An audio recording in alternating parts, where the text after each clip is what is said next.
Dalam masa yang sama juga berkaitan dengan banyak sijil-sijil yang ada di Malaysia ini, tetapi sebenarnya badan yang berautoriti mengeluarkan sijil adalah Jabatan Agama Islam dan JAKIM semata-mata. Dan buat masa sekarang, apabila kita memperkenalkan pada tahun 2011 peruntukan pindaan terhadap APD Akta Perdagangan 2011 yang diperkenalkan, sudah beransur selesai sijil-sijil yang dikeluarkan oleh pihak yang bukan Jabatan Agama dan bukan daripada pihak JAKIM. Dalam masa yang sama juga timbul persoalan di mana ada restoran-restoran yang tidak memiliki sijil halal. Adakah disebabkan kerana ianya dipuncakan kerana payah untuk dapat sijil halal? Sebenarnya ini berhubung kait dengan dua perkara. Yang pertama sekali ialah untuk maklumat yang berhormat sahabat Bernam dan juga ahli-ahli yang berhormat sekalian, bahawa sijil halal ini dia masih lagi pada sifat ataupun pada kedudukan kesukarelaan, belum sampai ke tahap yang diwajibkan, kerana mengambil kira kekangan-kekangan yang tertentu dalam konteks pasaran. Jadi maknanya bagi gerai restoran makanan yang tidak memiliki sijil, sama ada mereka ini tidak memohon ataupun dalam proses, satu hal. Dan mengambil kira juga kalau semua sumber makanan perlu diwajibkan untuk mendapatkan sijil, kita juga terpaksa mengambil kira industri-industri kecil ataupun perorangan yang meniaga nasi lemak, yang meniaga nasi belau, yang meniaga keropok leko, yang menjual jualan-jualan kecil-kecilan, laksa, bihun sup, mi dan sebagainya di perangkat kampung. Jadi kalau kewajipan ini diwajibkan, mungkin buat masa sekarang kekangan ini agak menghambat kepada kelompok-kelompok yang seperti ini. Dalam masa yang sama juga ialah hari ini kita memperkenalkan SOP kita, Standard Operation Procedure, ataupun kaedah permohonan, di mana mana-mana permohonan baru yang mematuhi kriteria permohonan, dia akan hanya mengambil tempoh yang ditetapkan, tidak lebih daripada 30 hari bekerja. Jadi maknanya tempoh ini adalah yang menasabah apabila borang sama ada diisi secara online ataupun dihantar terus ke pejabat, dia akan mendapat sijil kalau dia mematuhi tidak berlaku ketidakakuran. Seperkara lagi yang saya ingin jelaskan Tan Sri Yang Di-Pertua untuk maklumat Dewan ialah berkaitan dengan sijil ini sebenarnya bukan hanya sekadar semata-mata halal, tetapi sebagaimana yang ayat yang dibacakan tadi oleh sahabat Bernam, iaitulah halalan tayyiban, halal dan baik. Bahasa mudah yang dapat saya sampaikan Tan Sri Yang Di-Pertua ialah kalau kita sijil itu dipohon oleh Australia, satu kilang penyembelihan, di Jepun, di Korea dan beberapa tempat yang memiliki standard kebersihan yang tinggi, maka kita tidak ada masalah dalam konteks thayyiban, baik, bersih. Tetapi kita ada masalah yang perlu kita teliti tentang halalan. Dalam konteks negara kita Malaysia pula, kita tidak ada masalah tentang halalan, terutamanya pemohon-pemohon itu datang daripada orang Islam sendiri, tetapi kita ada penekanan masalah untuk kita lihat dalam konteks thayyiban, kebersihan. Jadi sijil halal kita terkandung dua perkara, iaitulah halal, dalam erti kata makanan itu tidak mengandungi unsur-unsur yang tak dibenarkan untuk makan, tetapi dalam masa yang sama juga plus dengan thayyiban, iaitulah kebersihan dasarkan daripada mula pengambilan barangan, diproses, dibungkuskan dan ditransportkan ataupun melalui pengangkutan dan dipasarkan. Terima kasih Tan Sri. Bukan diantang. Terima kasih Tan Sri Yang Di-Pertua dan terima kasih Menteri. Selalunya ialah syarikat yang mendapat persijilan halal ni, mungkin pada peringkat awal mereka mengikut SOP yang ditetapkan dalam proses untuk mendapat sijil halal ini. Tetapi mungkin di sana waktu setelah beberapa ketika berlaku sedikit penyelewengan. Sebab tu pada saya perlu kepada soal penguatkuasaan ini penting. Dan juga di sana kadang-kadang kita lihat berlakunya terutama di dalam maklumat-maklumat disampaikan di dalam media sosial ataupun dalam berbagai-bagai media pada hari ini yang menyebut kata syarikat ini haram, makanan dia haram. Maka sebab itu saya mencadangkan supaya pihak JAKIM ataupun pihak yang berwajib di dalam menentukan soal halal haram ini mesti bersifat agak progresif, aktif di dalam memaklumkan, terutama di dalam media sosial rasmi seperti mana Facebook yang mesti ada, kalau boleh diupdatekan setiap hari, kerana pegawai-pegawai yang bertugas mesti ada. Macam kalau kita tengok di Kementerian Pelajaran, dia ada satu dulu Jabatan Pendidikan Swasta yang setiap hari dia melihat iklan-iklan yang dikeluarkan di akhbar, nak tengok ada lesen atau tidak. Sebab itu setiap hari kalau boleh pegawai yang berkhidmat dalam bidang halal ni perlu diupdatekan setiap hari dalam media sosial ini. Kalau mereka tak boleh buat, kita ganti pegawai lain. Terima kasih. Terima kasih Yang Berhormat Bukit Gantang. Kita mengambil perhatian dan pandangan apa yang telah diberikan Bukit Gantang sebentar tadi. Cuma sedikit maklumat tambahan Tan Sri Yang di-Pertua, iaitulah bila kita bercakap soal pematuhan kepada SOP yang telah kita tetapkan, termasuk juga pengauditan. Kita ada pengauditan yang secara berkala. Paling tidak setahun sekali kita mengambil pendekatan untuk kita pergi ke kilang-kilang dan juga premis yang telah mendapat sijil halal. Dan ini untuk di seluruh Malaysia kita ada buat masa sekarang, selain daripada KPD-NKK, selain daripada Majlis Kerajaan Tempatan yang mempunyai kuasa Kementerian Kesihatan yang mengadakan lawatan-lawatan berkala dan juga pengauditan berkala, di peringkat JAKIM sendiri yang telah pun diberikan latihan dan diturunkan kuasa untuk penguatkuasaan adalah sebanyak 204 orang di JAKIM dan juga termasuk majlis-majlis agama, jabatan-jabatan agama Islam negeri. Dan selain daripada itu, Yang Berhormat Bukit Gantang, kita mengambil pendekatan proaktif yang sebagaimana disebutkan tadi juga. Kalau sekiranya ada laporan-laporan, ada maklumat dan juga berita, sama ada dalam media online ataupun media arus perdana, kita akan segera untuk mengambil tindakan. Namun mungkin barangkali kalau sekiranya ada faktor yang dia katakan berlaku DNA yang ada dalam tu yang tidak halal, maka kita terpaksa mengambil sedikit masa untuk dihantar barangan tersebut, dibuat penelitian melalui makmal kimia kita di PJ Petaling Jaya untuk menjadi makmal yang diletakkan, makmal yang sebagai untuk rujukan pihak kerajaan dalam menentukan ketidakakuran kepada halal tadi. Walau bagaimanapun kita mengambil perhatian tinggi kerana buat masa sekarang di JAKIM sendiri melalui bagi halal, kita ada 3 talian hotline yang boleh kita hubungi pegawai-pegawai yang berkenaan untuk tujuan mendapat maklumat pada waktu dan ketika yang diperlukan untuk tujuan penentuan halal ini. Dan kita ada portal kita sendiri yang berkaitan dengan halal untuk rujukan bagi barangan-barangan yang timbul, sebab kita faham dalam media online ini saban hari ada yang diulang produk-produk yang telah pun timbul 5 tahun yang lalu tidak halal dan sebagainya, diulang balik sehingga menyebabkan masyarakat jadi dalam keadaan yang tidak menentu tentang kedudukan barangan tersebut halal ataupun tidak. Terima kasih Tan Sri. Yang Berhormat Dr. Ong Kian Ming Serdang. Terima kasih Speaker. Soalan saya, soalan nombor 2.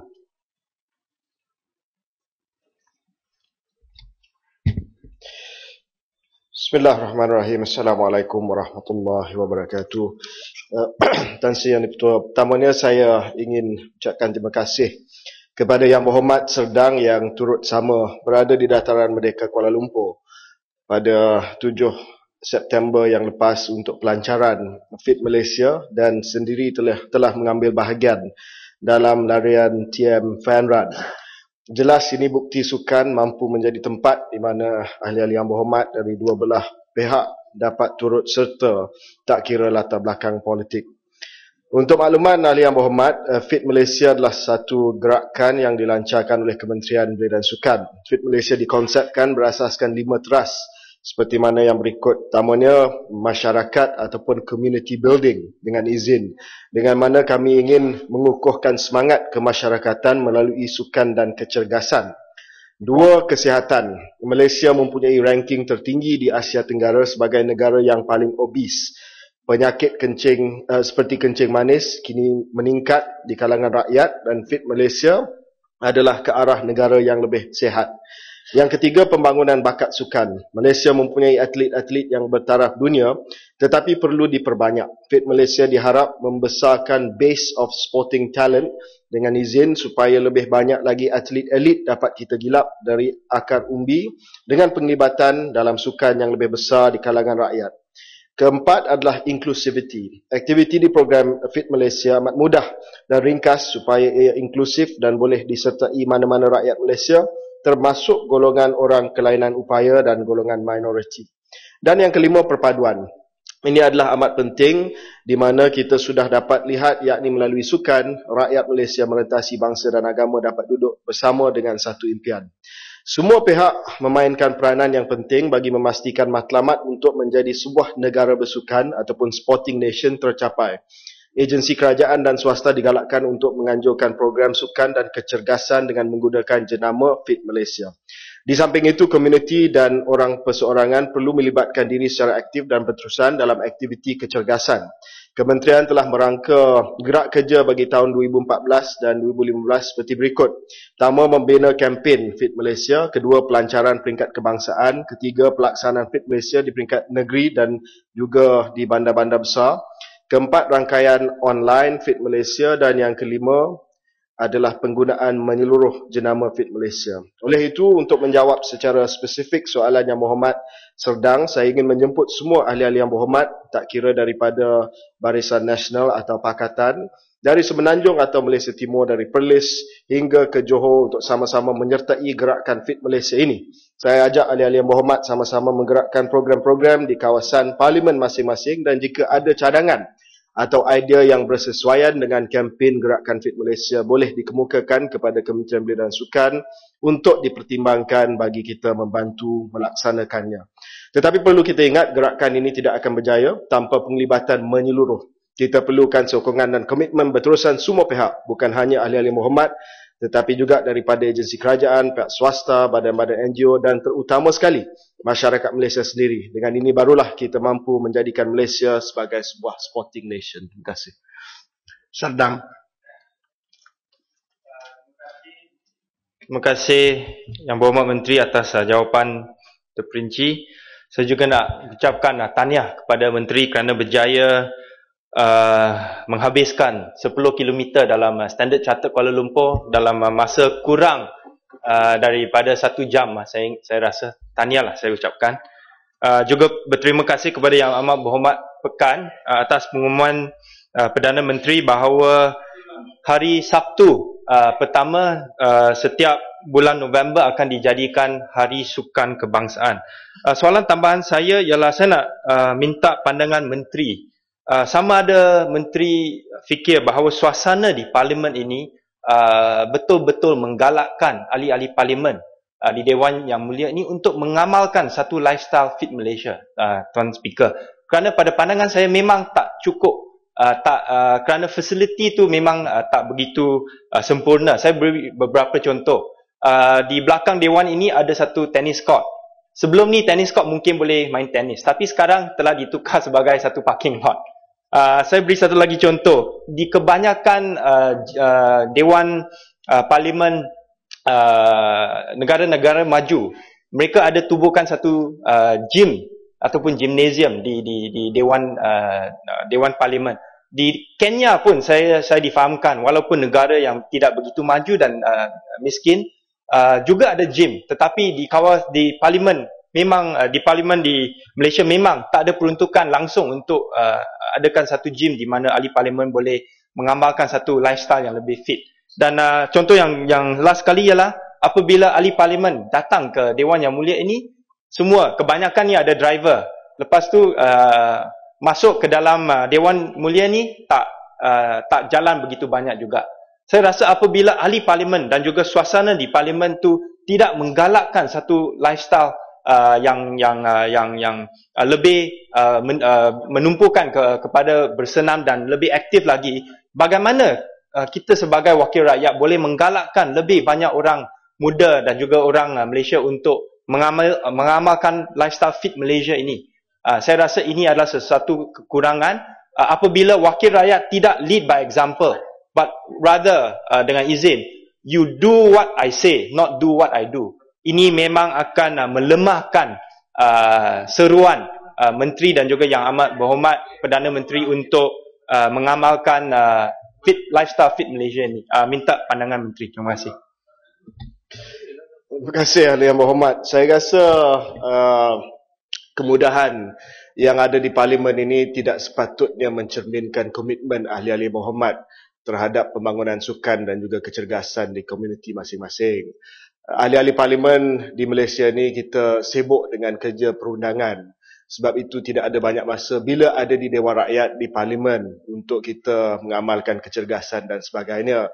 Saya rasa semua ahli-ahli berhormat semua tekun di dalam Dewan untuk menjalankan perbahasan dan sebagainya. Tidak bermakna bahawa mereka ini semua tidak terlibat di kawasan-kawasan masing-masing untuk membangunkan sukan. Ramai yang sebenarnya tanya soalan berkenaan dengan sukan, kemudahan yang sendiri terlibat di kawasan masing-masing untuk menggalakkan kempen kecergasan, kempen sukan dan sebagainya.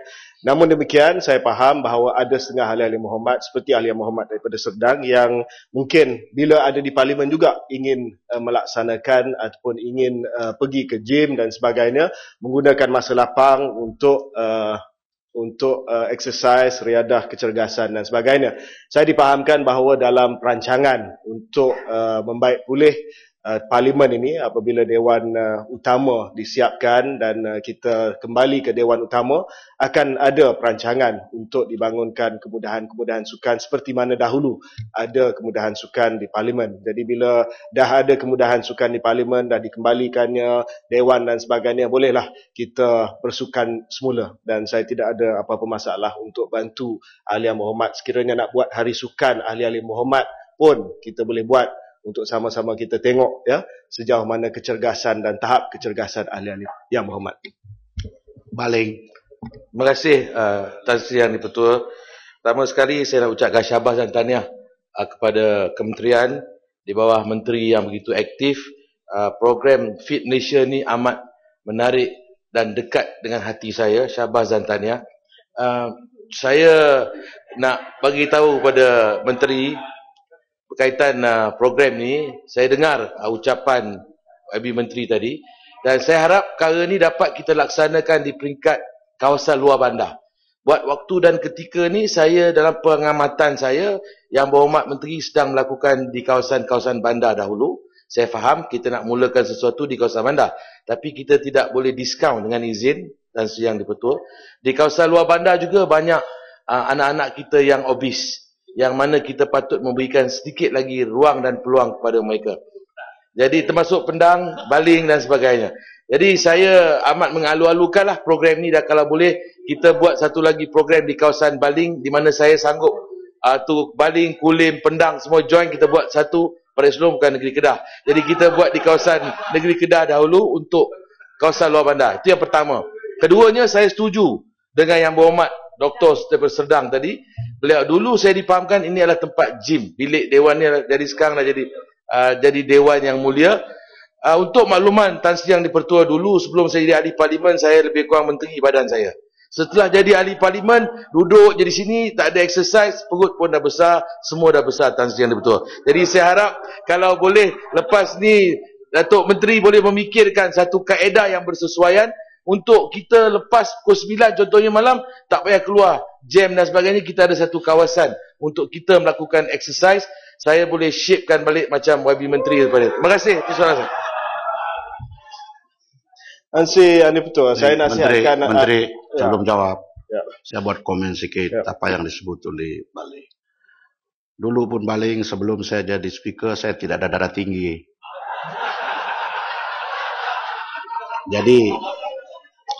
Jadi ini perlu diambil kira juga dalam kesehatan. Sila. Ansy Yang Di-Pertua, saya nasihatkan ahli yang berhormat daripada Baling, jangan kelirukan Dewan.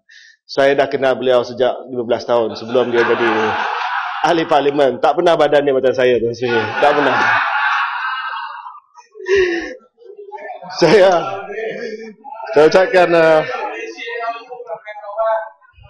Saya ucapkan terima kasih kepada sahabat saya daripada Baling atas saranan tadi.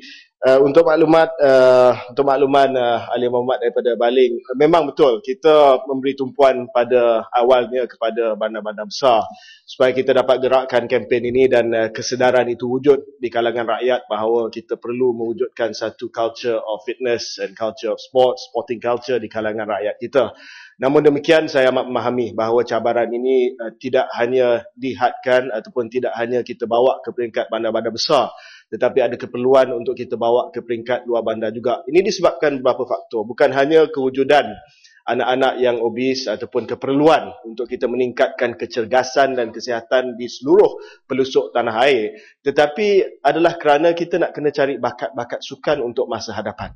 Dan bakat-bakat sukan untuk masa hadapan ini ada di mana sahaja. Mereka ini ataupun anak-anak muda yang mungkin satu hari nanti boleh mewakili negara kita di peringkat tertinggi antara bangsa, bukan hanya duduk di kawasan bandar. Tetapi saya rasa ada ramai anak-anak muda di kawasan-kawasan luar bandar yang tidak diberi peluang dan kesedaran mengenai sukan dan kecergasan. Kalau tidak, mereka akan dapat menjadi seorang bintang ataupun wira sukan negara dalam masa yang akan datang. Oleh demikian, saya terima cadangan daripada Ahli Muhammad kalau sekiranya nak buat satu event di kawasan di negeri Kedah untuk kita cantumkan beberapa kawasan parlimen sama juga dengan ahli-ahli Muhammad yang lain. Inilah yang seperti mana semangat spirit soalan asal daripada Ahli Muhammad daripada Serdang. Kalau ingin dibuat, boleh dicadangkan kepada kementerian, sebab salah satu pillar ataupun trust Fit Malaysia adalah community building. Kita tak nak anjurkan daripada Kementerian Belia dan Sukan. Kita nak supaya community leaders, yakni ahli-ahli parlimen sendiri yang menganjurkan, sebab ahli-ahli parlimen sendiri yang tahu tentang kedudukan di kawasan masing-masing. Dan dalam hal ini juga saya ingin maklumkan kepada Dewan dan juga kepada Ahli Muhammad daripada Baling, apa yang dibangkitkan oleh Ahli Muhammad daripada Serdang tadi, iaitu sambutan Hari Sukan Negara pada tiap-tiap tahun. Tarikh tentatifnya adalah Sabtu pertama pada bulan November tiap-tiap tahun. Yang Amat Berhormat Perdana Menteri dalam ucapan belanjawannya telah umumkan sambutan Hari Sukan Negara. Hari Sukan Negara ini akan disambut di setiap peringkat. Malah Kementerian Belia dan Sukan akan bagi grant peruntukan sampai ke peringkat kampung JKK untuk menganjurkan acara sukan pada hari tersebut. Sebab kita tidak mahu acara sukan Hari Sukan Negara hanya disambut di bandar-bandar besar, tetapi kita nak melihat pada hari tersebut di setiap pelosok tanah air sampai ke peringkat kampung, di mana saja akan ada program dan aktiviti di mana rakyat kita terlibat dalam sukan. Impian saya, visi kita adalah untuk melihat pada hari tersebut sekurang-kurangnya 10-20% daripada rakyat Malaysia, 3 juta, 6 juta akan bergiat dalam satu acara sukan. Dan ini secara langsung akan menggalakkan seperti mana yang saya sebutkan tadi, culture, budaya bersukan dan budaya kecergasan di kalangan rakyat kita. Terima kasih, Ahli Muhammad. Boleh tanya satu soalan itu saja. Siapa soalan daripada Sabah? Terima kasih Tan Sri. Terima kasih. Saya mendengar jawapan dari Perdana Menteri itu sungguh bersemangat, bermotivasi. Selepas Yang Berhormat Menteri Rembau menjadi Menteri Belia dan Sukan. Yang Berhormat Menteri, soal belia dan sukan ni, jaga belia dan sukan. Soal fit, FIT, selain daripada fit, physical, jasmani, adakah kementerian melihat fit secara rohani ataupun fit secara mental? Oleh kerana saya mendapat mendengar jawapan Menteri tadi, 5 teras itu, iaitu community building, kesihatan, bakat, inklusiviti dan perpaduan. Ini saya rasa perlu membuat satu perancangan yang begitu jitu untuk membuat fit kepada secara rohani. Oleh kerana terdapat terutama sekali belia-belia, golongan muda ni sudah menjadi-jadi di negara kita, terutama sekali beraktiviti dalam sosial media. Jadi adakah Yang Berhormat bercadang untuk membuat satu program lagi seperti Fit Satu Malaysia ni kepada fit mental Malaysia, iaitu dari segi mengilhamkan konten-konten, kandungan-kandungan rukun negara misalnya. Dan juga daripada mengindoktrinasikan golongan-golongan yang masih dalam bangku sekolah supaya mencintai negara kita, supaya mencintai bahasa kita, supaya mencintai masyarakat secara inklusiviti. Minta komen daripada Menteri. Terima kasih Ahli Yang Berhormat. Sudah pasti perkara yang dibangkitkan oleh Ahli Yang Berhormat itu amat bertepatan dengan tanggungjawab Kementerian Belia dan Sukan.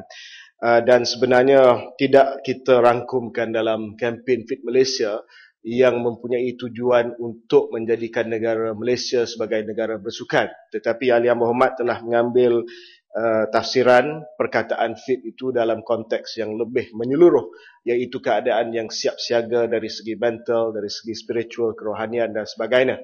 Sebab itu dalam ucapan belanjawan yang dibentangkan oleh Amat Berhormat Perdana Menteri pada 10 hari bulan 10 dibangkitkan tentang satu plan transformasi belia negara. Di dalam plan transformasi itu saya rasa ada pelbagai program yang menepati kerisauan, kekhawatiran yang dibangkitkan oleh Ahli Yang Berhormat, termasuk contohnya program untuk kita transformasikan semula PLKN ataupun program latihan khidmat negara yang hari ini dilaksanakan oleh Kementerian Pertahanan, tetapi diamanahkan untuk sama-sama difikir bersama dengan Kementerian Belia dan Sukan bagaimana kita dapat melihat kepada usaha untuk melakukan satu perubahan transformasi agar PLKN itu dapat menepati kekhawatiran yang dibangkitkan oleh Ahli Yang Berhormat tadi.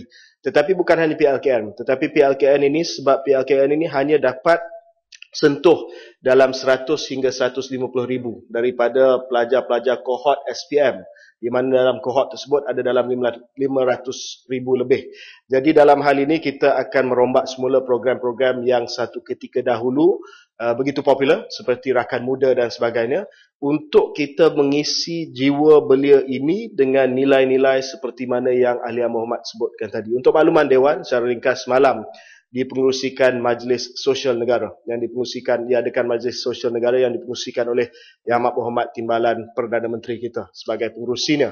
Dan dalam majlis itu dibangkitkan isu yang Ahli Yang Berhormat sendiri telah highlight dalam soalan tadi berkenaan dengan belia, berkenaan dengan nilai-nilai, gejala sosial dan sebagainya. Jadi banyak program kepimpinan, Rakan Muda, PLKN dan sebagainya yang telah dibentangkan dalam program transformasi belia akan kita laksanakan untuk memastikan bahawa fitness itu bukan hanya kita khususkan ataupun hadkan pada fizikalnya, tetapi bila kita dapat kita melihat tahap kesiapsiagaan dari segi mental, spiritual dan sebagainya yang mencukupi. Yang Berhormat Tuan V. Sivakumar, Batu Gajah. Terima kasih Yang Dipertua. Soalan saya soalan keempat. Minta maaf. Yang Berhormat Datuk Seri Rizal Marikan bin Naina Marikan, Kepala Batas. Terima kasih Tuan Betul. Soalan saya, soalan nombor 3. Dah, saya cerah lagi. Sila. Soalan nombor 3. Ya. Terima kasih Tan Sri Yang Dipertua dan terima kasih kepada Yang Berhormat Kepala Batas yang menanyakan soalan. Tan Sri Yang Dipertua, tapi sebelum saya menjawab soalan, izinkan saya juga untuk merakamkan ucapan salam takziah kepada keluarga arwah adik Ahmad Rafiqin Azman, 16 tahun, yang hilang dan dijumpai meninggal dunia di hutan Lipos Kayu, Hulu Terengganu. Dan di sini juga saya ingin mengucapkan terima kasih kepada semua agensi yang terlibat, iaitu PDRM, Bomber, ATM, Cipam, termasuk juga Pemuda UMNO Hulu Terengganu yang pertama turut serta membantu pencarian ini. Tan Sri Yang Dipertua, saya mohon keizinan untuk menjawab pertanyaan ini bersekali dengan satu lagi pertanyaan daripada Yang Berhormat Kanga bertarikh 5 November 2014 kerana ia menyentuh perkara yang sama, iaitu berkaitan dengan keselamatan data peribadi. Terima kasih. Untuk makluman Dewan Yang Mulia ini, Jabatan Perlindungan Data Peribadi ataupun JPDP adalah satu agensi di bawah Kementerian Komunikasi dan Multimedia yang bertindak mengikut Akta Perlindungan Data Peribadi ataupun Akta 709 yang berkuat kuasa pada 15 November 2013. Jabatan ini bertanggungjawab untuk mengawal selia pemrosesan data pribadi individu yang terlibat dalam sebarang transaksi komersial oleh pengguna data agar tidak disalahgunakan. Secara amnya, data pribadi berarti apa-apa maklumat yang berkenaan transaksi komersial yang tersimpan ataupun direkodkan dan boleh dikendalikan secara automatik atau mengikut semakan sistem fail secara langsung atau tidak langsung akan dapat mengenal pasti seseorang berdasarkan maklumat tersebut. Pihak jabatan akan memastikan semua pengguna data pribadi dalam transaksi komersial mematuhi Undang-Undang Perlindungan Data Pribadi dan ianya adalah menjadi satu kesalahan kepada pengguna data menggunakan data pribadi yang ada kepentingan kepada pihak ketiga tanpa persetujuan pemilik. Untuk menjawab soalan yang berhormat Kepala Batas juga, sehingga kini sebanyak 17,653 pengguna data telah berdaftar dari sasaran sebanyak 17,000 pengguna data yang didaftarkan dalam tahun pertama. Dari segi jumlah aduan, sehingga kini sebanyak 58 aduan telah diterima, di mana 2 kes telah pun diselesaikan dan 56 masih lagi dalam tindakan. Untuk makluman Dewan Yang Mulia ini juga, KPI bagi Akta Perlindungan Data Pribadi tidak dirancang untuk diukur melalui jumlah tangkapan ataupun siasatan yang dijalankan. KPI sebaliknya diukur berdasarkan kepada kesediaan pengguna data untuk mematuhi akta secara sepenuhnya. Justru itu, pihak jabatan telah memberi fokus kepada meningkatkan kesedaran dan kesediaan pengguna data untuk merubah dan mewujudkan tabir urus data pribadi berdasarkan keperluan akta tersebut. Manakala menjawab persoalan daripada Yang Berhormat Kanga pula, kementerian ini melalui SKMM telah menerima sebanyak 117 aduan berkaitan skim penipuan perbankan internet dan pencurian identiti daripada Januari sehingga Ogos tahun ini. Kes-kes tersebut telah pun dipanjangkan kepada pihak PDRM untuk tindakan mereka selanjutnya. Berdasarkan statistik yang dikeluarkan oleh pihak PDRM pula, bermula daripada tahun 2009 hingga 2014 terdapat sejumlah 10,913 kes penipuan perbankan menerusi talian dan jumlah kerugian dalam tempoh yang sama adalah sebanyak 40,489,864.74 48,489,864.74 juta ya. Selain pada itu, kes-kes atau kesalahan jenayah di internet bukan hanya disiasat dan didakwa di bawah Akta Komunikasi dan Multimedia sahaja, malah ia turut melibatkan undang-undang lain seperti Kanun Keseksaan, Akta Hasutan, Akta Fitnah, Akta Jenayah Komputer yang digunakan pakai oleh agensi berkaitan bergantung pada kesesuaian dan juga jenis kesalahan tersebut. Pihak SKMM pada kebiasaannya akan memberi bantuan secara teknikal kepada agensi berkaitan apabila diperlukan sekiranya terdapat kes seperti penipuan dan juga pencurian identiti menerusi perbankan dalam talian. Di samping tindakan penguatkuasaan, sering kita tekankan bagi tujuan kesedaran dan melindungi orang awam dari menjadi mangsa penipuan di internet, pihak SKMM secara berterusan mengambil tindakan mendidik pengguna internet supaya mengamalkan pengawaslian kendiri dan lebih berwaspada secara semasa melalui internet dan mencegah daripada ditipu oleh pihak tidak bertanggungjawab. Terima kasih. Kepala Batas. Terima kasih Tuan Yang Ketua, terima kasih kepada Yang Berhormat Menteri yang memberi penjelasan tadi. Akta Perlindungan Data Pribadi ini bagi saya memang cukup penting kerana ia memberi memastikan integriti maklumat-maklumat pribadi sentiasa terjamin, terpelihara dan tidak digunakan sewenang-wenang. Namun pada waktu ini masih lagi kita kadang-kadang menerima panggilan-panggilan telefon ataupun pesanan-pesanan ringkas sama ada melalui email yang datang daripada maklumat-maklumat yang kita tidak kendaki ataupun unsolicited information yang sebenarnya kadang-kadang mengganggu keharmonian ataupun kehidupan seharian kita. Dan kalau di Singapura, dia ada Personal Data Protection Act yang juga diletakkan di bawah satu Suruhanjaya.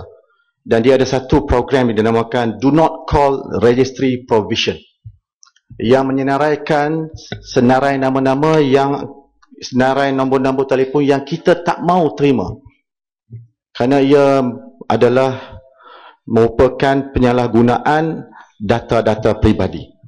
Soalan saya, apakah kita di Malaysia ini ada menggunakan program DNC, Do Not Call Registry Program, dan keduanya ialah dari segi penguatkuasaan yang sebagaimana yang disebut oleh Yang Hormat Menteri tadi. Setakat ini hanya ada 2 kes. Kerana kepada saya, bila saya lihat untuk melihat PDPA keberkesanan dia, kita nak lihat juga dari segi penguatkuasaan. Dan cuma kalau bila saya Google, saya nampak bahawa di bawah JPDP ni difahamkan hanya ada 2 saja penguatkuasa. Apakah ini mencukupi untuk memastikan keberkesanan pelaksanaan PDP ini dapat dilakukan dengan cekap? Terima kasih. Terima kasih Yang Berhormat Kepala Batas. Terdapat 2 persoalan. Pertamanya dari segi program Do Not Call Registry program, yang keduanya dari segi penguatkuasaan.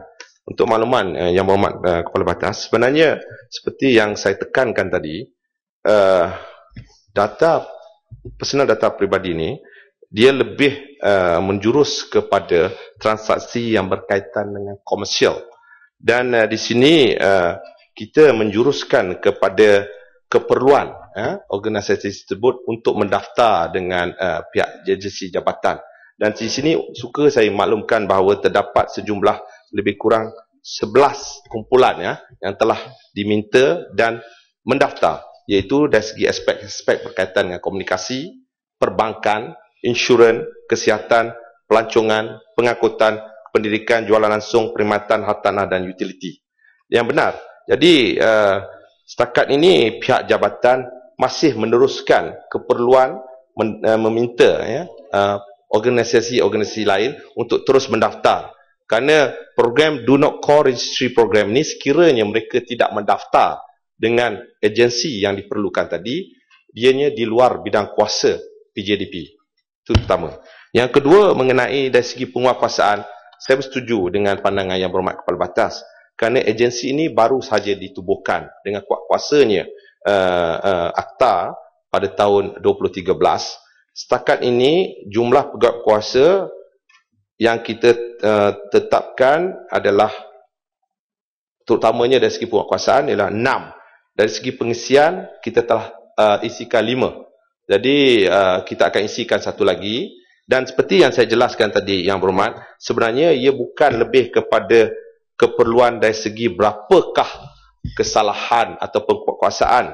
Yang pentingnya ialah keperluan setiap syarikat tersebut mematuhi akta secara sepenuhnya. Kerana apabila ada data subjek dan ada data user dengan izin Yang Berhormat,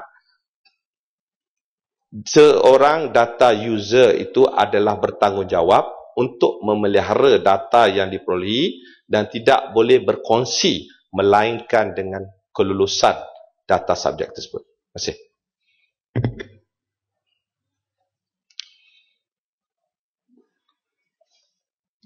Yang Berhormat Tuan V. Siwakumar, Petugas Jas. Terima kasih Yang Dipertua. Soalan saya soalan keempat. Bismillahirrahmanirrahim. Tan Sri Yang Dipertua. Untuk makluman ahli Yang Berhormat, untuk melaksanakan program ataupun projek pembangunan di negeri Perak, Kerajaan Persekutuan telah memperuntukkan sebanyak RM9.6 bilion untuk melaksanakan 330 projek pada rancangan Malaysia yang ke-8, iaitu 2001 sehingga 2005. Dan RM9.4 bilion untuk melaksanakan 1,612 projek pada rancangan Malaysia yang ke-9, iaitu 2006 sehingga 2010. Manakala bagi rancangan Malaysia yang ke-10, 2011 sehingga 2015, Kerajaan Persekutuan telah melaksanakan sebanyak 551 program dan juga projek pembangunan di negeri Perak dengan agihan peruntukan mengikut tahun seperti berikut. 2011 2.673 bilion, 2012 2.66 bilion, 2013 1.836 bilion, 2014 1.759 bilion, berjumlah 8.934 bilion. Untuk maklumat ahli Yang Berhormat, Kerajaan Persekutuan sentiasa memberikan perhatian serius dalam pelaksanaan program projek yang diluluskan dalam setiap rancangan Malaysia yang Malaysia 5 tahun. Saya yakini sebanyak 2,257 program ataupun projek yang telah siap. Sementara itu, baki 236 program ataupun projek masih di pelbagai peringkat pelaksanaan. Tiada program ataupun projek yang dikategorikan gagal untuk dilaksanakan di negeri Perak. Sekian, terima kasih. Batu aja. Terima kasih Yang di-Pertua, terima kasih Menteri. Memang daripada jawapan Menteri katakan di bawah setiap rancangan Malaysia 8, rancangan Malaysia ke-9 dan juga rancangan Malaysia ke-10 lebih kurang 8 hingga 9 bilion diperuntukkan untuk pembangunan negeri Perak.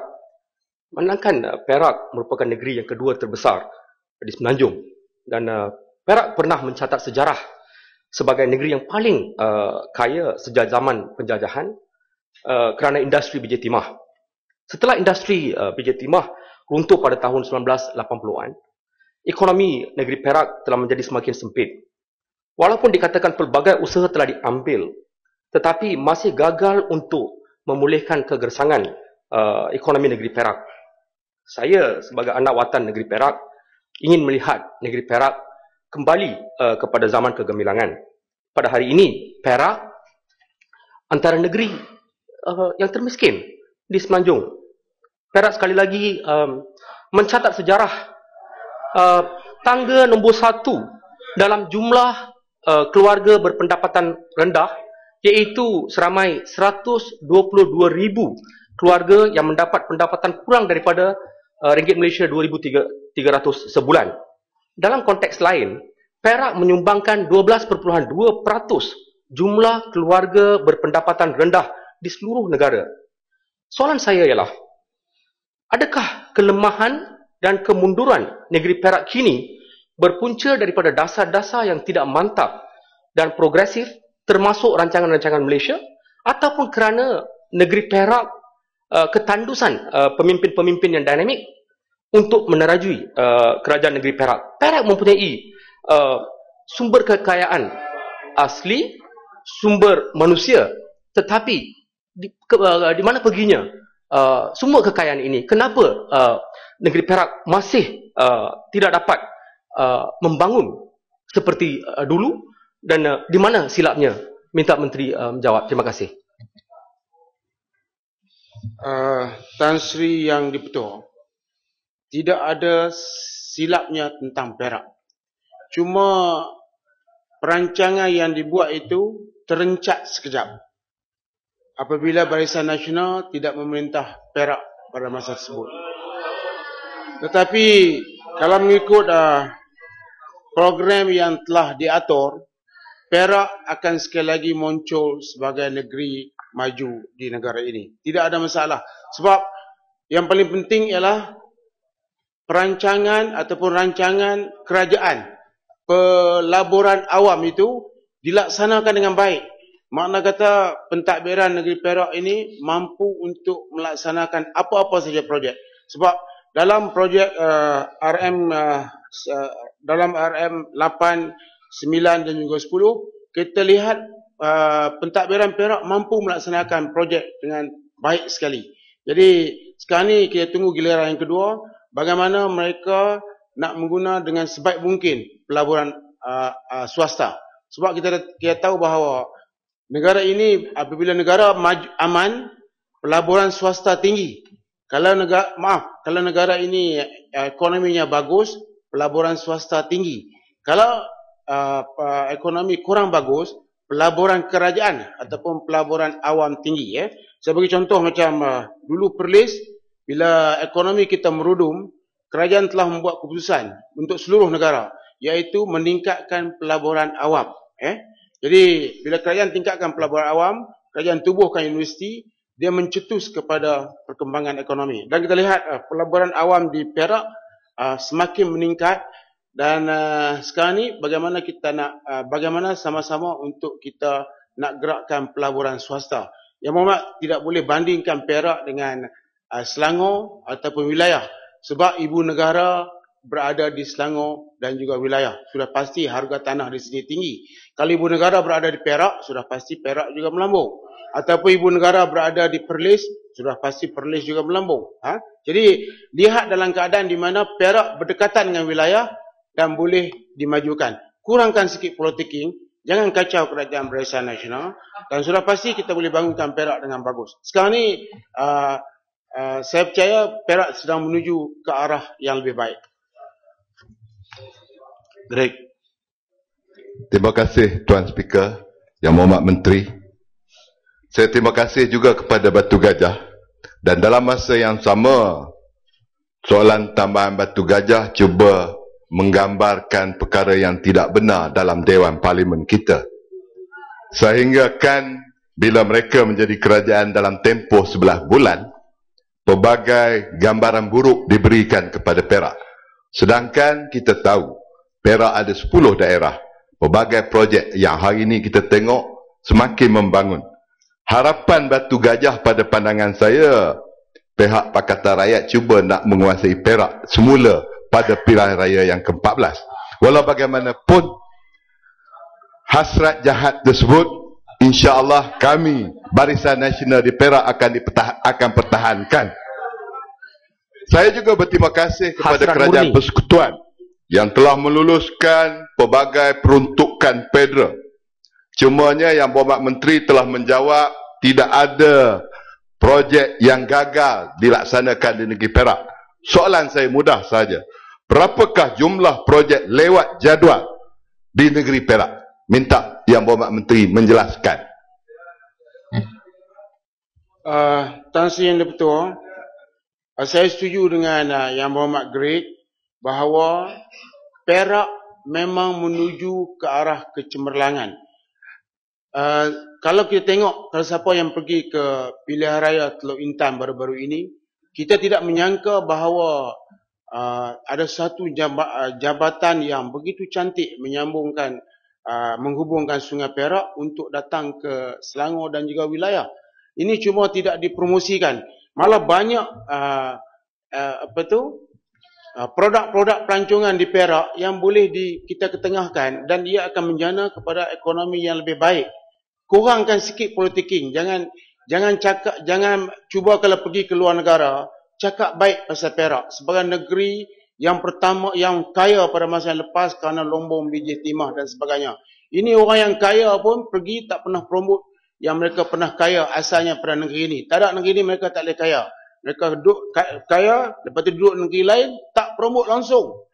Sekarang ni dah kaya, tolonglah promote sama negara ini. Dan terutamanya negeri Perak. Perak saya rasa berpotensi lebih baik daripada negeri-negeri lain kerana kawasannya yang begitu luas. Kerana kemampuan kerajaan untuk menjaga alam semula jadi dengan begitu baik. Kalau kita pergi ke, minta maaf kawan-kawan Mira Kelantan. Kalau kita ikut grid, kita nak pergi, kita bawa kereta. Tapi kalau kita, orang lain bawa kereta, kalau kita tidur, bila kita melalui Perak, kita tengok hutan nyaman. Tapi tiba-tiba bila kita terjaga, kita buka mata, kawasan tu kita nampak gondol hutannya, itu masuk Kelantan sebagai contoh. Menunjukkan Perak masih merupakan kawasan ataupun kawasan yang cukup baik untuk tujuan menggerakkan ekonomi. Yang Muhammad tak payah kempen apa sebab Perak sudah pasti akan menuju ke hadapan dan saya percaya banyak pelabur-pelabur yang sekarang sudah menuju ke Perak. Bagi jawapan daripada Greg, untuk maklumat Yang Berhormat, jumlah projek yang lewat di negeri Perak adalah 18 projek, iaitu 76% daripada 236 projek yang sedang dilaksanakan. Macam soalan bocor, tapi memang ada sini.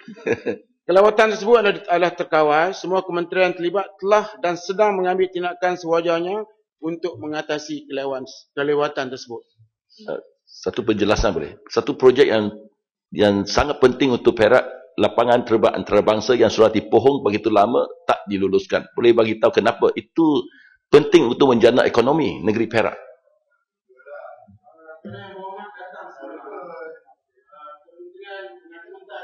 Kementerian Pengangkutan menjawab berhubung dengan lapangan terbang. Saya ada, tapi dia kata pertimbangkan sudah begitu lama. Bila kita nak dapat satu kelulusan? Kalau kalau dia sebut situ kerajaan sedang memberi pertimbangan yang serius, itu cepatlah, ya. Kalau kerajaan bagi pertimbangan pun selepas itu pergi ke peringkat serius, kira cepatlah. Jadi Yang Berhormat lain kali bangun tanya menteri, pertimbangan yang serius, pertimbangan yang serius. Kalau pertimbangan biasa pun, kalau kerajaan itu pertimbangan pun sebenarnya juga serius. Tapi untuk penekanan bahasa kepada Yang Berhormat, pertimbangan yang serius. Saya setuju tentang cadangan yang dibawa supaya Perak lebih maju dan orang Perak lebih berterima kasih. Dengan itu pembangkang kurang sikit ada peluang. Terima kasih. Yang Berhormat Tuan Anwar bin Abdul Manap Sikijang. Terima kasih Tan Sri Yang Ketua. Assalamualaikum dan salam satu Malaysia. Soalan saya nombor 5.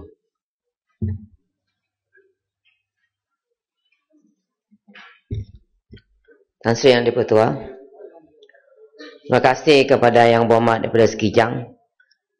Kerajaan membuat perancangan supaya program khidmat bantu di rumah ini diperluaskan ke seluruh negara agar perkhidmatan yang diberikan dapat dinikmati lebih menyeluruh. Program ini mendapat sambutan yang begitu baik dan akan diperluaskan ke seluruh kawasan parlimen. Sasaran yang telah ditetapkan untuk dicapai pada penghujung tahun 2015 adalah penglibatan sekurang-kurangnya 10 orang sukarelawan di setiap kawasan parlimen yang memberikan perkhidmatan kepada sekurang-kurangnya 20 orang klien. Ini bermakna pada penghujung tahun 2015, program khidmat bantu di rumah bakal mempunyai 2,220 orang sukarelawan dan 8,880 orang klien. Sukacita saya nyatakan di sini bahawa hingga bulan Oktober 2014, program khidmat bantu di rumah telah pun mempunyai 1,841 orang sukarelawan yang memberikan perkhidmatan kepada 5,128 orang warga emas dan 1,190 orang OKU. Itu kesemuanya 6,318 orang klien di 200 kawasan parlimen di seluruh negara. Program ini masih belum menyeluruh di semua 222 kawasan parlimen disebabkan oleh kesukaran untuk mendapatkan sukarelawan yang berminat. Ini kerana program khidmat bantu di rumah adalah berbentuk continuous dengan izin dan memerlukan komitmen yang tinggi daripada sukarelawan. Kerajaan sentiasa mengambil berat perkhidmatan yang diberikan kepada klien supaya ianya lebih berkualiti dan memberikan keselesaan dan bermanfaat. Sehubungan dengan itu, beberapa inisiatif telah dilaksanakan bagi mencapai matlamat tersebut, antaranya membuat pemantauan dan lawatan mengejut ke rumah-rumah klien yang mendapat perkhidmatan program khidmat bantu di rumah, memberikan latihan dan kursus berkaitan penjagaan warga emas serta pengendalian OKU kepada sukarelawan. Bekerjasama dengan pertubuhan sukarelawan kebajikan yang melaksanakan program khidmat bantu di rumah dan melaksanakan persidangan kes bagi klien-klien yang memerlukan perhatian yang khusus sebagai bantuan sokongan sosial bagi meningkatkan lagi kualiti dan kesejahteraan hidup klien kita. Terima kasih. Sekijang. Terima kasih Yang Berhormat Menteri atas jawapan berkaitan dengan home help ini, yang saya kira ini adalah satu kaedah yang baik untuk kita membantu golongan yang dikategorikan sebagai warga emas. Soalan saya kepada Yang Berhormat Menteri, berapakah jumlah peruntukan yang diperolehi untuk tahun 2015 akan datang, dan apakah usaha yang diambil oleh pihak kementerian untuk menambah bilangan sukarelawan ini, oleh kerana kita tahu kita ada 222 parlimen ini, jumlah sukarelawan pun agak berkurangan. Jadi apakah usaha yang cuba dilaksanakan oleh pihak kementerian, dan adakah kementerian cuba juga bekerjasama dengan mana-mana kementerian lain, contohnya Kementerian Kesihatan dan sebagainya, untuk membawa mereka bersama dalam program home help ini? Terima kasih. Terima kasih kepada Yang Berhormat Sekijang di atas soalan tambahan yang cukup bagus. Saya ingin maklumkan kepada Dewan ini bahawa bagi program khidmat bantu di rumah Home Help Services untuk tahun 2015, peruntukan yang disediakan ataupun yang telah pun dicadangkan ialah sebanyak 3 juta. Antara usaha yang akan dilakukan, walaupun peruntukan ini memanglah kita ingin kalau boleh kita dapat peruntukan yang lebih lagi banyak. Yang 3 juta ni tidak mencukupi, namun kita akan usaha supaya kita dapat membantu lebih ramai lagi klien kita.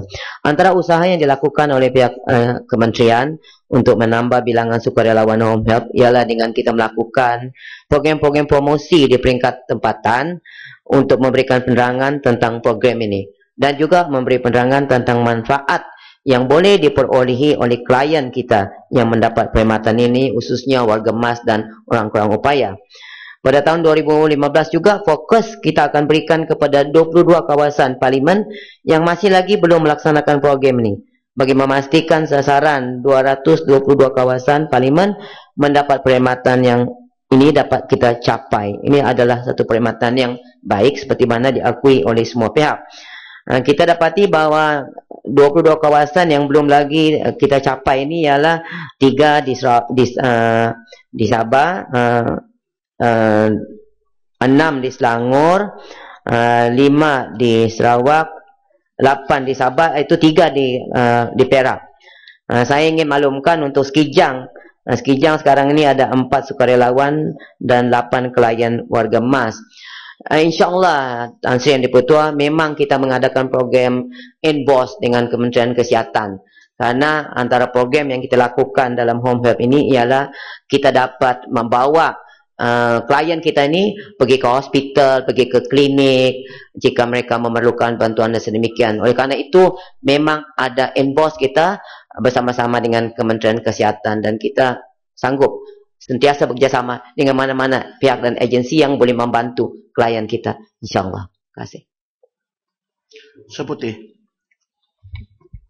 Terima kasih Tan Sri Speaker. Sebenarnya sekarang baru saya tahu ada program kesukarelaan home dan ini juga menunjukkan bahawa bagi kementerian mungkin tidak buat penerangan atau publicity yang cukup tentang yang kesemua perkhidmatan yang ditawarkan kepada orang ramai. Sebenarnya tiap-tiap minggu bila saya pergi ke pusat khidmat saya sign banyak dokumen yang minta bantuan daripada yang RM300 itu daripada kementerian. Dan sebenarnya bagi saya kalau ikut taraf hidup di Kuala Lumpur atau Lempah Kelang, memang RM300 untuk OKU untuk orang miskin ni memang tidak cukup. Jadi dari segi kalau kementerian tak ada tawarkan program yang menjemput sukarelawan untuk datang membantu OKU ataupun warga emas dan orang miskin, saya rasa harus kementerian kita kata engage, ada dialog, ada kerjasama dengan pusat khidmat kesemua wakil rakyat di sebelah sini. Selalunya Barisan Nasional ada apa-apa program tentang kebajikan, kami sini sebagai ahli parlimen pun tidak diberitahu. Saya rasa dari segi ini mungkin kita boleh tolong minta menggalakkan lebih orang jadi sukarelawan untuk bantu orang yang perlu. Jadi saya nak minta yang berhormat Timbalan Menteri ini, apakah kementerian ada aktiviti program untuk kita ada engagement dengan kesemua pusat khidmat di kawasan Parlimen Pakatan Rakyat supaya kita boleh tolongkan kerjasama dengan kementerian untuk memberi menawarkan perkhidmatan kebajikan kepada orang ramai. Terima kasih Yang Berhormat Si Putih. Sebenarnya kalau kita mahu tentang program ini, dia selalu masuk dalam televisyen, surat khabar. Apabila kita buat program, dia ada coverage media. So everybody should know about it dengan izin. Dan sebenarnya kita ni tidak memilih pembangkang kerajaan yang kita tolong, yang bagian orang yang menyokong pembangkang kita tak tolong. There's no such thing lah dalam kita punya kerja yang kita laksanakan, terutama sekalinya klien kita. Klien kita ini kita dah kata tadi warga emas dan orang kurang upaya. Dia tak ada job sana, ini BN, ini pakatan, tak ada job. Jadi kita tolong semua. Dan sesungguhnya sesiapa saja yang memerlukan perkhidmatan home help ni, mereka boleh datang ke pejabat kebajikan kita di daerah-daerah. Semuanya ada, di Kuala Lumpur pun ada. Yang berhormat boleh datang ke situ untuk bertanya dengan dia orang dan untuk mendaftarkan sukarelawan. Dan dalam masa yang sama, sesiapa yang memerlukan perkhidmatan home help ini juga boleh datang ke pejabat kebajikan kita untuk memaklumkan kepada pegawai-pegawai kita bahawa ada keperluan untuk mendapatkan program ataupun services home health ini. Jadi yang berhormat semua, dipelawak lah, tak ada masalah. Open to all. Silakan datang ke pejabat kebajikan. Silakan datang. Tak ada larangan, dia tak ada kata depan pintu pejabat kebajikan, only barisan, no pakatan. Tak ada. It's open, so you can come. Dengan izin. Terima kasih. Yang berhormat Tuan Eng W. I. Tanjung. Terima kasih Tan Sri Speaker. Soalan saya soalan nombor 6.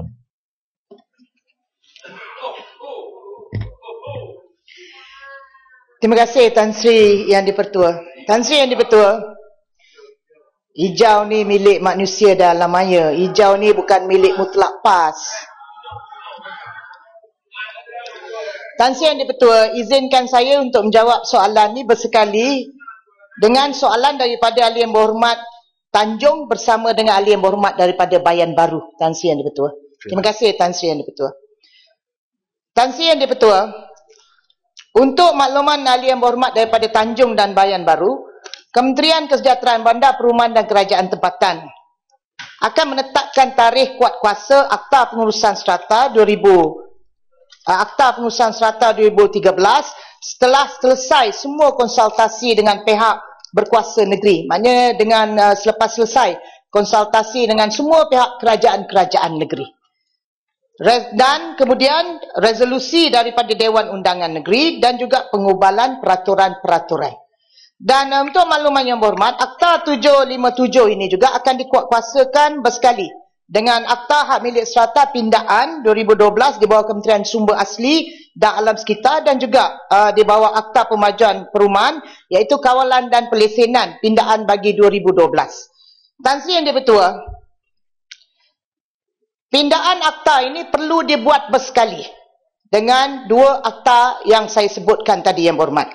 Kerana melalui pindaan-pindaan akta ini, dia dilakukan secara bersekali supaya dapat dikuatkuasakan secara serentak bersekali untuk menentukan supaya berlaku penyelarasan pemakaian undang-undang yang baru serta bertujuan untuk mewujudkan kesinambungan ataupun continuity dengan izin di antara peruntukan yang dikeluarkan di bawah Akta 318 dan yang dipindah masukkan ke dalam Akta 757. Dan dalam erti kata lain, Tan Sri Yang Dipertua, Akta Hak Milik Strata Pindaan 2013 ini telah pun dibuat pindaan dengan memasukkan beberapa peruntukan baru dan pada masa yang sama peruntukan sedia ada berkaitan dengan pengurusan bangunan yang dipecah bagi dan juga lembaga hak milik strata telah pun dipindahkan ke dalam Akta 757. Dan selain daripada itu, Tan Sri Yang Dipertua, untuk makluman yang berhormat juga,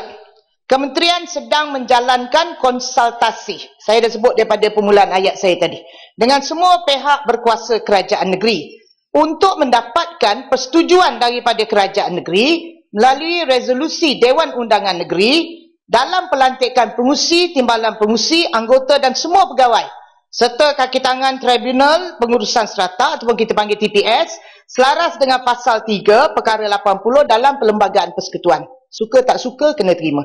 Yang akan dibuat oleh Menteri Kesejahteraan Bandar, Perumahan dan Kerajaan Tempatan. Dan sehingga 31 hari bulan Oktober 2014, Tan Sri Yang Dipertua, Kementerian telah pun selesai menjalankan konsultasi mengenai resolusi Dewan Undangan Negeri ini dengan Kerajaan Negeri Melaka, Pulau Pinang dan Selangor. Saya pergi berjumpa dengan Yang Amat Berhormat Ketua Menteri Pulau Pinang pada 20 hari bulan yang lepas dan Yang Berhormat Menteri berjumpa dengan Menteri Besar Selangor pada 23 hari bulan yang lepas dan 31 hari bulan yang baru saja ini saya telah pun berjumpa dengan Ketua Menteri Melaka. Dan selain daripada itu, untuk makluman yang berhormat juga tentang persoalan yang berbangkit tentang pelantikan anggota-anggota Tribunal Pengurusan Strata. Pelantikan akan dilaksanakan setelah Akta Pengurusan Strata 2013 ini dikuatkuasakan kelak. Dah kuat kuasa baru boleh lantik keanggotaan yang ada dalam tribunal. Dan kriteria pelantikan yang ditanyakan oleh Yang Berhormat terhadap keahlian ialah bagi pengurusi dan timbalan pengurusi dilantik di kalangan anggota perkhidmatan kehakiman dan juga perundangan. bagi anggota tribunal yang tidak kurang daripada 20 orang anggota Tan Sri Yang di-Pertua mestilah sedang ataupun pernah memegang jawatan dalam perkhidmatan kehakiman dan perundangan ataupun peguam bela dan peguam cara di bawah Akta Profession Undang-Undang 1976 iaitu Akta 166, Ordinan Peguam Bela Sabah kurungan Sabah bab 2 atau Ordinan Peguam Bela Sarawak kurungan Sarawak bab 110 yang telah pun menjalankan amalan tidak kurang daripada 7 tahun. Itu kriteria keperluan ya kepada pengurusi dan juga keanggotaan kepada Tribunal Pengurusan Serata. Dan selain daripada itu, Tan Sri Yang di-Pertua, untuk makluman yang berhormat juga, kerana yang berhormat Tanjung bertanyakan tentang persoalan yang berkaitan dengan peraturan-peraturan iaitu perundangan subsidiary. Dan untuk makluman yang berhormat, Kementerian juga sedang menggubal peraturan-peraturan di bawah Akta 757. Ini iaitu yang pertama ialah Peraturan Pengurusan Strata, Penyelenggaraan dan Pengurusan 2014 dan peraturan ini berkaitan dengan standard dan juga tata cara penyelenggaraan dan pengurusan bagi bangunan harta bersama ataupun harta bersama secara terhad. Dan kedua ialah peraturan-peraturan pengurusan strata iaitu pengkompaunan. Ini susah sikit dah sebut ni. Pengkompaunan. Compound lah.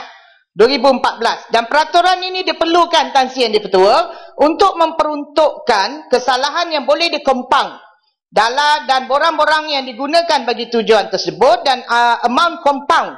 Kesalahan yang boleh dikompaun tidak melebihi daripada 50% daripada denda maksimum kepada kesalahan tersebut. Ini antara peraturan yang sedang digubal untuk dimasukkan sambil kita membuat konsultasi dengan kerajaan negeri. Dan peraturan yang ketiga ialah peraturan-peraturan pengurusan serata iaitu Tribunal Pengurusan Serata 2014 dan peraturan ini akan menjelaskan prosedur dan juga proceeding berkenaan dengan mana-mana tuntutan yang difailkan di Tribunal Pengurusan Serata. Tan Sri Yang di-Pertua, pengubalan peraturan-peraturan ini sekarang berada di peringkat semakan terakhir antara kementerian dengan Jabatan Peguam Negara. Dan seterusnya peraturan-peraturan ini kelak akan dibentangkan ke Mesyuarat Jemaah Menteri dan sebelum dibawa ke dalam perundingan dalam Majlis Negara bagi kerajaan tempatan. Dan menjawab kepada persoalan yang dibangkitkan oleh ahli yang berhormat daripada Bayan Baru mengenai tindakan yang boleh diambil di bawah Akta 757 ini bagi membendung isu pembayaran caj penyelenggaraan. Saya ingin memaklumkan kepada yang berhormat iaitu melalui penguatkuasaan Akta 757 ini Tan Sri Yang di-Pertua, Badan Pengurusan Bersama ataupun JMB ataupun MC boleh mengambil tindakan penguatkuasaan ke atas pembeli atau pemilik yang tidak menjelaskan caj penyelenggaraan seperti berikut di bawah Seksyen 34 Seksyen 78 Akta 757 melalui notis bertulis kepada pembeli pemilik yang perlu dijelaskan dalam tempoh 14 hari daripada tarikh penyampaian, dan jika pemilik ataupun pembeli gagal menjelaskan caj tunggakan JMD atau MC boleh mengemukakan tuntutan atau saman di Tribunal Pengurusan Strata ataupun melalui mahkamah, dan jika disabitkan kesalahan boleh didenda tidak lebih daripada RM5,000 ataupun penjara tidak lebih daripada 3 tahun ataupun kedua-duanya sekali dan RM50 bagi setiap hari bagi kesalahan berterusan. Dan ataupun dalam Seksyen 35 dan Seksyen 79 di bawah akta yang sama, akta baru ini iaitu Akta 757, JMB atau MC boleh mengemukakan permohonan bersumpah kepada COB ya, untuk sinarai pembeli dan pemilik yang mempunyai tunggakan yang perlu diambil tindakan. Yang kedua, COB boleh juga mengeluarkan waran penahanan dalam borang A jadual ketiga bagi penahanan harta alih kepada pembeli ataupun pemilik.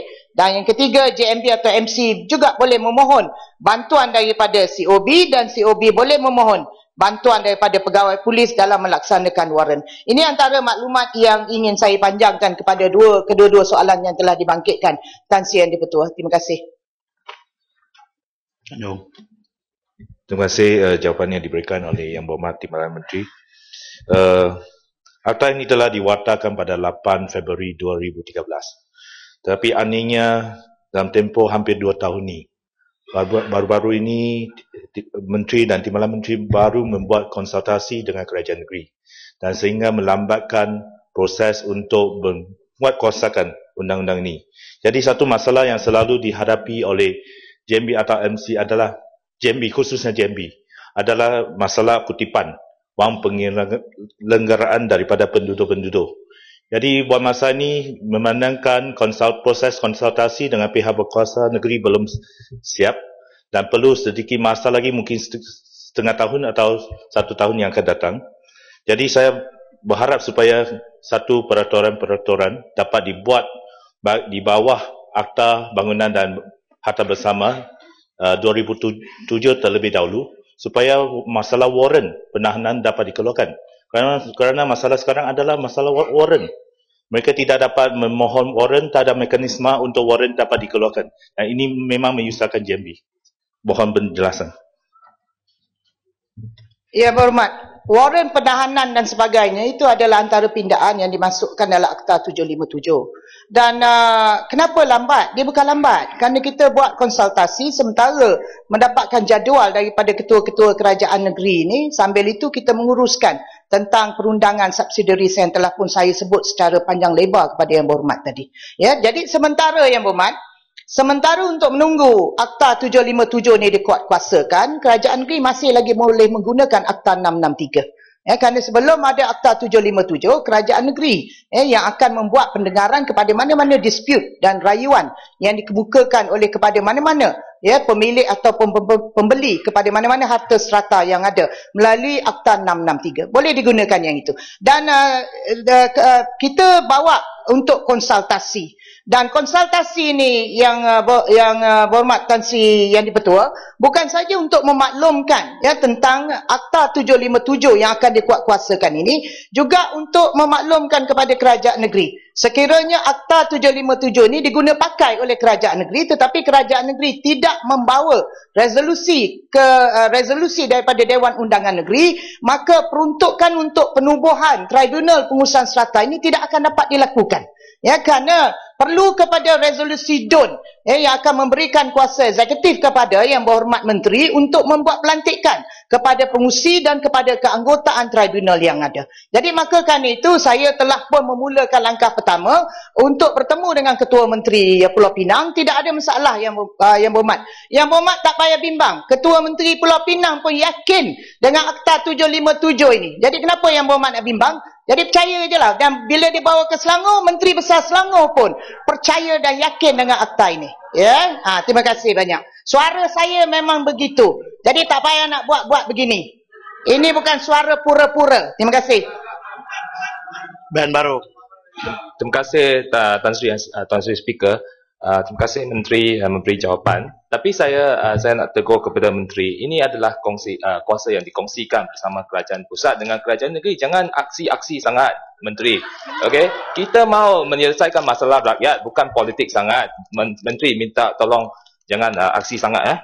Okey, untuk isu Tribunal Pengurusan Serata, kami mengalu-alukan akta tersebut, tetapi walau bagaimanapun masalahnya adalah di COB, peringkat COB, di mana di COB kebanyakan negeri, terutamanya di negeri Pulau Pinang, negeri Selangor dan juga Melaka dan juga Johor, mereka adalah understaff, cukup teruk. Jadi hanya ada 2-3 staf untuk menyelesaikan puluhan ribu aduan daripada rakyat. Jadi adalah penting bahawa kerajaan negeri Pulau Pinang telah cuba menyelesaikan masalah tersebut dengan mengadakan meluluskan satu akta, iaitu Housing Commission, untuk beef up, untuk memperluaskan staf-staf terutamanya di bahagian perumahan dan juga COB untuk membantu masalah rakyat. Tetapi lepas kita telah meluluskan komisen Suruhanjaya Perumahan tersebut, tetapi kerajaan pusat tidak ingin memberi laluan untuk menambahkan staf untuk daripada JPA untuk penambahan staf. Ini adalah masalah yang berlaku. Kerajaan negeri mau menyelesaikan masalah rakyat, tetapi kerajaan pusat menolak. Jadi kita mau kalau boleh kerajaan pusat bersama-sama dengan kerajaan negeri menyelesaikan masalah tersebut. Kalau nak laksanakan Tribunal Pengurusan Serata, no problem. Tapi cuba bantu kita untuk menyelesaikan masalah COB, penambahan staf dan biarkan Suruhanjaya Perumahan Negeri Pulau Pinang dijalankan. Kerana di Johor diluluskan. Johor baru-baru ini meluluskan Suruhanjaya Perumahan, tetapi Kerajaan Negeri Pulau Pinang telah buat sebelum itu. Kenapa sampai sekarang ada double standard? Biarkan Johor jalankan, tetapi Pulau Pinang tidak dibiarkan, tidak dibenarkan menjalankan. Biarkan Komisen Perumahan, Suruhanjaya Perumahan menjalankan tugas. Terima kasih. Menteri, sebelum menjawab saya komen sedikit. Cuma pagi ini saja speaker tidak beraksi. Dia tidak aksi. Tidak saya benarkan soalan-soalan tambahan itu panjang lebar. Sila. Terima kasih Tan Sri, ini betul. Bayan baru. Jawapan yang saya beri ini bukan aksi. Ini jawapan sebenar. Tak payahlah nak beritahu dengan saya jangan aksi sangat. It's a fact. Okay, I'm telling you the fact of it. So, dengan izin, so terima. So, perkataan aksi itu jangan pakailah untuk saya. Terima kasih banyak. Seksi itu pun jangan pakai untuk saya. Aksi dan seksi tidak boleh digunakan untuk saya. Menteri, duduk dulu Menteri. Pokok senang.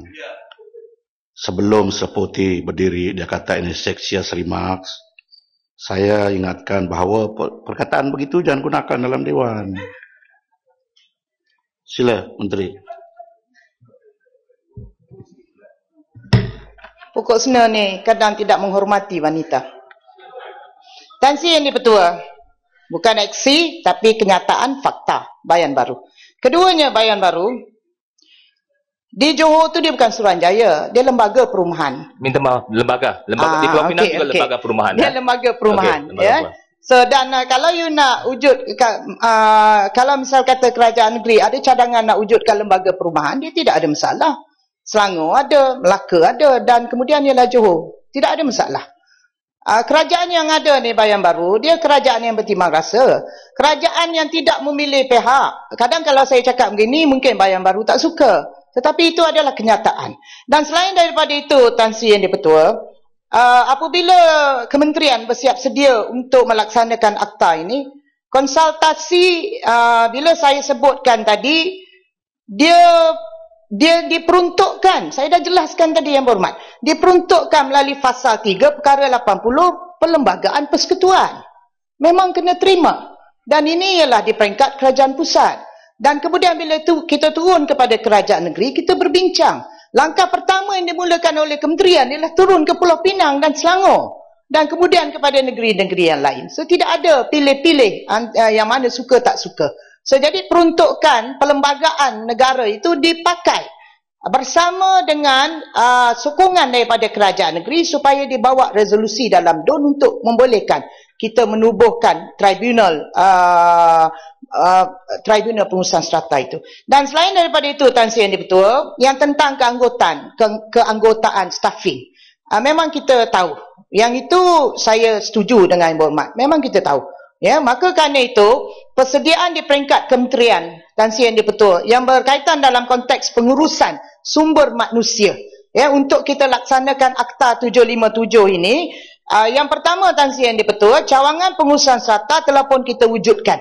Yang Berhormat, di bawah bahagian perkhidmatan perbandaran, sektor kesejahteraan melalui penstrukturan semula Kementerian Kesejahteraan Bandar, Perumahan dan Kerajaan Tempatan, dan melalui waran perjawatan bilangan S234 tahun 2013 yang telah pun dikuatkuasakan pada 1 November 2013, di mana sebanyak 18 jawatan, ya, di cawangan pengurusan strata telah pun diluluskan. Itu yang pertama. Keduanya, fungsi utama cawangan yang diwujudkan ini untuk memberikan penekanan dalam aspek pengurusan, penyelenggaraan, pengurusan akaun, pembangunan komuniti, ke arah untuk kita perkasakan penghuni bangunan berstrata ini melalui Akta 757 yang saya sebutkan tadi. Dan selain daripada itu, Tan Sri yang dipertua, 4 lagi unit baru yang kita wujudkan di bawah cawangan ini yang berhormat, untuk kita tambah baikkan lagi penyelarasan Pesuruhjaya, that is the COB yang dibangkitkan oleh Yang Berhormat di peringkat pihak berkuasa tempatan, dan unit tersebut ialah yang pertama unit khidmat, nasihat dan juga pemantauan, kedua ialah unit